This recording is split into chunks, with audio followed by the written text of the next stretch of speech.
네, 보신 대로 세계 경제가 극도로 불안한 모습을 보이는 데는 지금 보시는 이 장면이 결정적이었습니다. 러시아군이 유럽 최대 원전을 포격해 화재가 발생한 아찔한 장면입니다. 우크라이나 정부는 폭발로 이어졌다면 최악의 원전 사고였던 체르노빌의 10배 피해가 발생한다고 밝히기도 했습니다. 김정현 기자와 자세히 알아봅니다. 공격을 받은 우크라이나 남동부죠. 자포리지아 원전 어떤 곳입니까?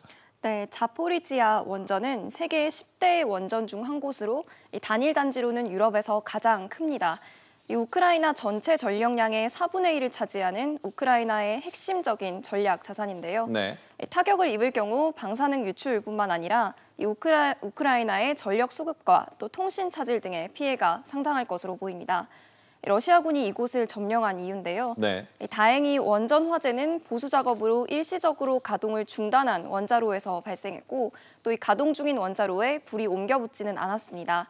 우크라 당국은 화재는 진압됐고 사상자는 없었으며 또 현재까지 방사능 수치 또한 정상 수준이라고 전했습니다. 또 우크라이나에서 희귀 자원을 대량 생산하던 공장들도 멈췄다고 하는데 어떤 자원들이 있습니까? 네, 그동안 반도체 제조 필수 원료인 네온은 전 세계의 수요 가운데 70%가 또 다른 원료인 크립톤은 40%가 우크라이나에서 생산됐습니다. 네. 이들 자원을 정제하는 공장들은 우크라이나 남부 도시 오데사에 밀집돼 있는데요. 이 외신에 따르면 러시아군이 남부 지역 요충지까지 진격하면서 최근 오데사의 모든 공장이 생산을 중단했습니다.